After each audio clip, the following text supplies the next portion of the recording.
Sa bawat ulos, sa tinatahak na daan, sila ang nagiging kaagapay patungo sa iyong hinahangad na destinasyon.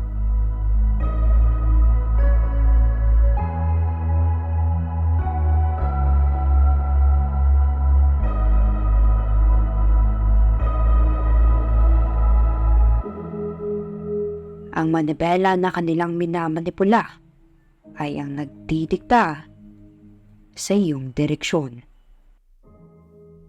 Sa likod ng paglalakbay, sa masalimuot na daan, sa likod ng bawat pagpedal na may kasamang pagtawa, ay may kaakibat na pagbabanat ng buto at sakripisyo ng isang tricycle driver. Mga gulong na walang katapos ang pag-ikot, gaya na lamang ng nakagawian ni Tatay Rolly na pagmamaneho ng isang pedicab na kanya pang nirerentahan sa halagang 50 kada araw.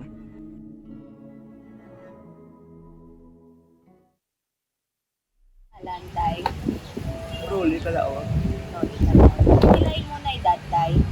55 Ang diin kada star, tay. sa Luzon. Pila na ka to, biyahe kasi sikat mo, tay. Mga sobrang na limay.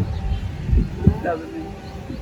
Kung may isa ka katinaga nga makadipinas ang eksperyensya mo kada adlaw bilang isa ka sika driver, ano inatay? Halimbawa, pag umpisa mo biyahe, Oo. siyempre, pagkalan mo yung balat, lukan na yun ang mga ano ka ako na limuton mo, imuon ka, ando siya maging mga nao ka magbiyahe.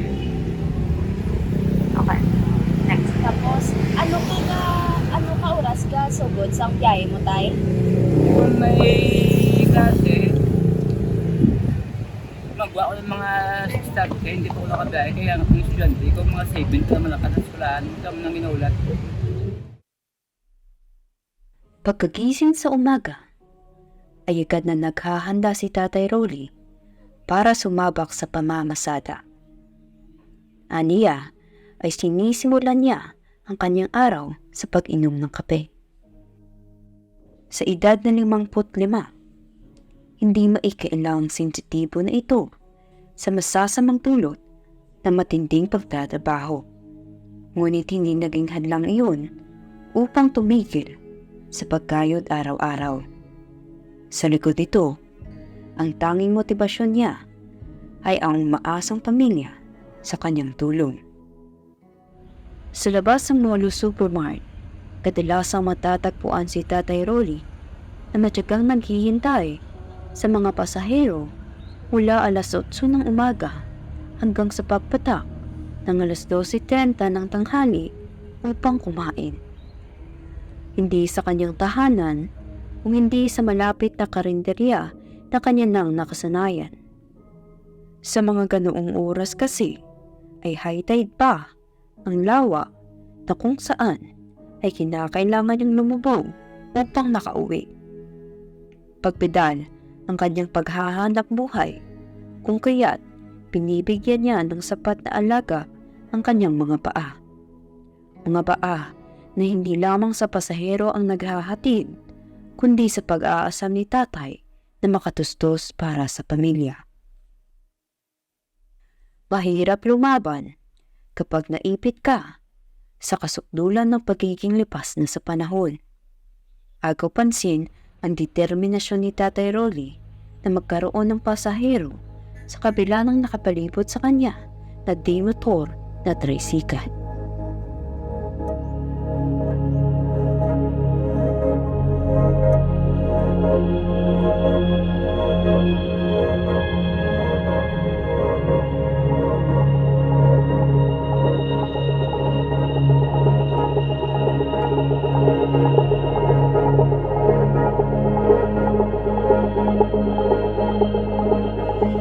Katapos, sige mo biyahe, kay di aga kapadaan, umpisa. Gagray.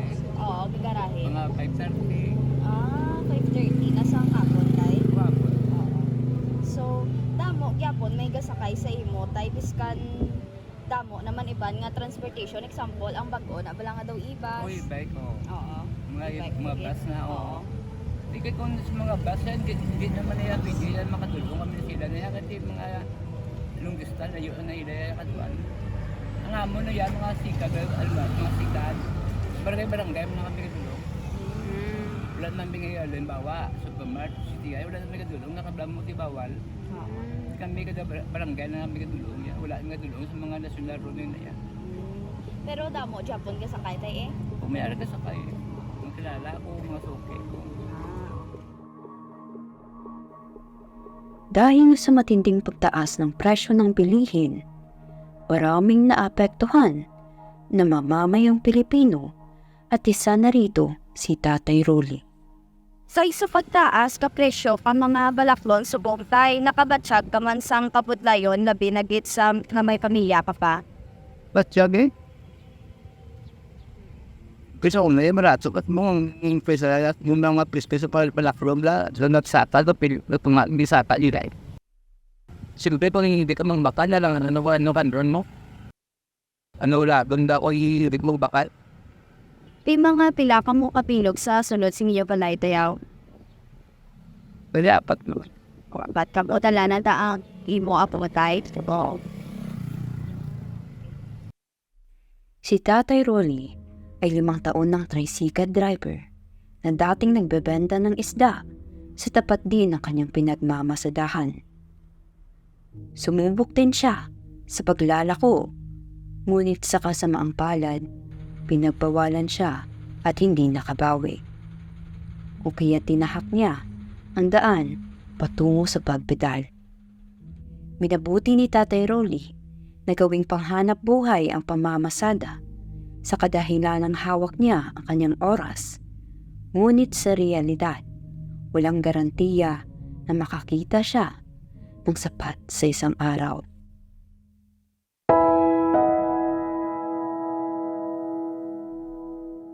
Sa tanang buhay ni Tatay Rolly, bilang isang tricycle driver, hindi nawaglit sa kanyang isipan ang maging balisa dala ng pag-aalala sa mga opisyalis na dumadakip sa kanila.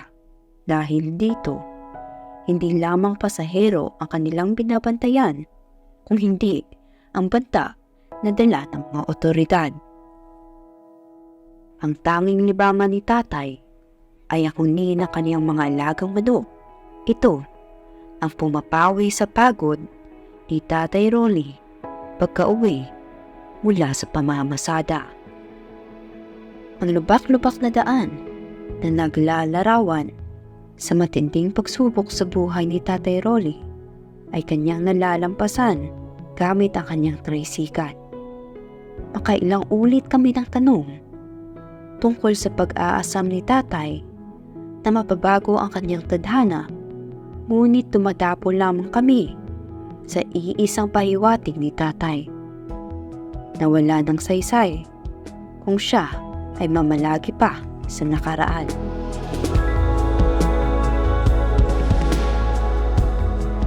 Tanggap niya ang kanilang sitwasyon at ang tanging maniniobra niya lamang ay hindi ang nakaraan, kung hindi ang nasa kasalukuyan at kinabukasan.